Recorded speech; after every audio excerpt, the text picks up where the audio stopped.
Ada yang berbeda dalam pelaksanaan sistem penerimaan murid baru SPMB di Jakarta untuk tahun ini.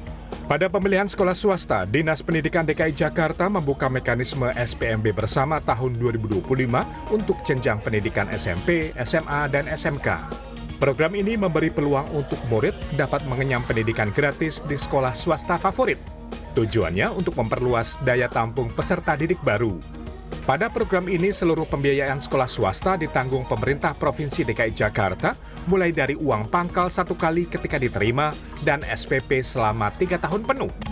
Salah satu sekolah yang menerima siswa SPMB bersama adalah SMP Perguruan Cikini yang menerima 3 siswa dari jalur SPMB bersama. Jadi memang masing-masing sekolah diberikan kuota yang berbeda-beda. Kebetulan memang di SMP Perguruan Cikini hanya 3 kuota, 3 siswa aja. Kemudian untuk pendaftarannya melalui portal SPMB, ya spmb.jakarta.go.id, ya seperti portal pendaftaran siswa di negeri sama. Jadwal SPMB bersama di Jakarta terbagi dalam 3 tahap. Pendaftaran tahap pertama dimulai 16 sampai 18 Juni. Tahap kedua dilakukan 23 sampai 25 Juni dan tahap ketiga 7 dan 8 Juli. Meski demikian, beberapa orang tua murid mengaku belum mengetahui secara detail kebijakan SPMB bersama ini.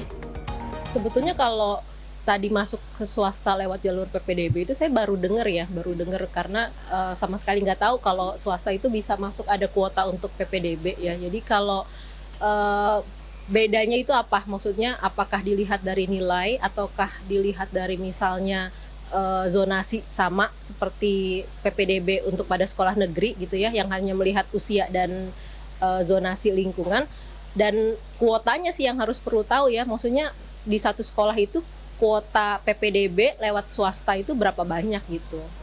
Sekretaris Dinas Pendidikan Provinsi Jakarta, Taga Rajagah, mengatakan SPMB bersama hanya diperuntukkan bagi siswa dengan syarat tertentu. SPMB gratis itu dikhususkan, diperuntukkan bagi calon murid baru seperti apa? 1, mereka yang menerima KJP+. Ya. 2, mereka yang menerima PIP, program dari Kementerian Pendidikan Dasar dan Menengah. Lalu ketiga, anak dari pengemudi Jaklingko. Ya. Kemudian yang keempat, anak pemegang kartu KPJ, Kartu Pekerja Jakarta. Dan semua itu atau 4 kriteria tersebut harus sudah terdaftar dalam DTKS. Dinas Pendidikan Provinsi Jakarta menyediakan 404 sekolah swasta mulai dari 138 SMP dengan daya tampung 1.628 kursi.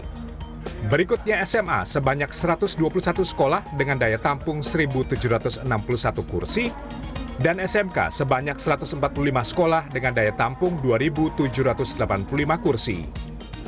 Naufal Zakwan, Maria Oktober, Jakarta.